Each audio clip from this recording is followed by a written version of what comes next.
Salut, c'est Trado, voilà la vidéo de mise à jour. Pour l'indice parisien, on commence par le coin des fondamentaux avec une succession de nouvelles plutôt positives, avec tout d'abord le patron de Volkswagen qui a décidé de démissionner suite au contact, ça a plutôt été bien accueilli.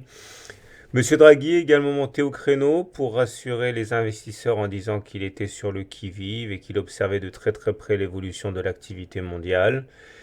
Les indicateurs américains aux États-Unis font montre d'une activité manufacturière plutôt rassurante et c'est également le cas pour l'Union européenne et pour la zone euro, toutes deux avec des indicateurs plutôt rassurants pour l'activité économique.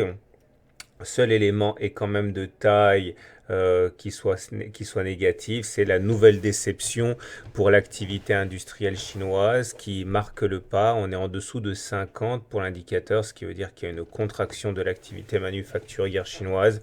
Évidemment, hein, ça ne peut pas non plus rassurer complètement les marchés cette journée de statistiques avec cette information quand même assez importante en provenance d'Asie et ça nous donne eh bien, ce graphe pour aujourd'hui. Alors, franchement, s'il y a un e-book que vous devez lire pour ne pas faire de bourde énorme, c'est vraiment sur lui, c'est Bollinger. Puisque, regardez un petit peu, on a connu une hausse très très forte ce matin. On est rentré là aux alentours de 4491 et on avait gagné plus de 1,2%. Et finalement, eh bien, on a perdu tout le terrain gagné en début de séance et on s'est enfoncé, on s'est enfoncé. Et malgré le fait que l'on soit venu tester la Bollinger inférieure, ici, eh bien, on a complètement respecté les stats en faisant un T2, c'est-à-dire une deuxième clôture en dessous de la Bollinger inférieure. C'est ce que j'avais expliqué hier. Vous voyez, lorsqu'on fait un T1 et que la Bollinger supérieure et la Bollinger inférieure divergent, quand l'une monte et l'autre descend, eh bien, on a plus d'une chance sur deux de faire un T2. Ça a été donc chose faite. Alors, pourquoi finalement on ne s'est pas enfoncé plus que ça? Parce qu'on est sur un support, regardez ici, c'est ce qui a retenu les marchés sur les séances du 25 août, du 26 août, d'hier, 22 septembre et encore aujourd'hui. Et donc du coup, vous savez que normalement, on devrait avoir plus d'une chance sur deux de faire un T3 demain, puisque nous avons la Bollinger supérieure qui monte et la Bollinger inférieure qui descend. On vient de faire un T2. Néanmoins, il est toujours important de relativiser et de contextualiser les choses. Regardez un petit peu les précédentes fois où on a eu ce genre de configuration. Regardez là, on a fait un T1, puis un T2, puis un T3. Mais on avait des belles bougies de baisse, regardez, quasiment pas de mèche basse, ce qui montre la panique baissière, pas de mèche basse, c'est-à-dire qu'on termine sur les plus bas, donc derrière effectivement T2 et puis T3. Et regardez, aujourd'hui, c'est pas du tout la même configuration, nous avons un chandelier en porteur d'eau. On va dire un doji, quasi doji porteur d'eau. L'idée c'est que le corps il est très très mince. Et vous avez par contre une mèche haute très longue et une mèche basse longue également, ce qui veut dire qu'on a bataillé toute la séance pour finalement finir quasiment sur le niveau d'ouverture avec un corps très très réduit et ça montre surtout l'incertitude.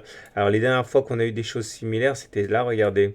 On a eu un T1, on a fait un T2, mais pareil, le T2 il s'est joué sur l'épaisseur du trait avec un porteur d'eau et derrière, pouf, ça a remonté. On n'a pas respecté les statistiques. Et autre exemple ici, non, je ne l'ai pas sous l'œil. Bon, c'est un autre. Toujours est-il que, vous voyez, c'est typiquement le genre de situation où il faut contextualiser les choses. Et même si les stats disent que demain on devrait faire un T3, moi je vous engage surtout à rester neutre. Parce que si jamais on réintègre les Bollinger, normalement l'objectif c'est d'aller chercher la moyenne mobile à cette période. On y reviendra un petit peu plus tard. Donc pour l'instant, indécision. On remarquera quand même que le SAR, là, les petits points verts, il vient d'être pété à la baisse. Regardez, le petit point vert, il est devenu rouge.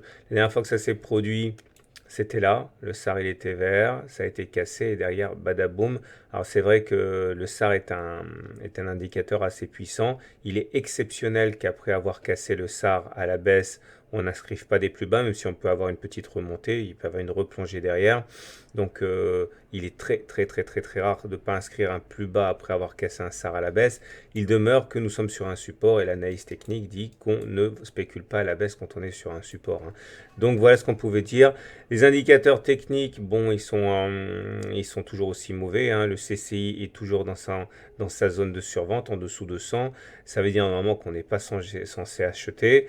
Le stochastique est dans sa zone de survente aussi. Ça confirme que normalement encore on n'est pas censé acheter. Soit on spécule à la baisse, soit on fait rien.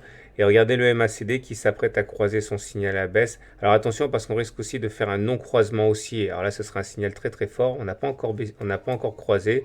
Donc ça va se jouer demain. Et pour terminer, les volumes qui sont du même acabit que la séance précédente, donc plutôt sur un niveau élevé. Voilà ce qu'on pouvait dire pour la séance d'aujourd'hui.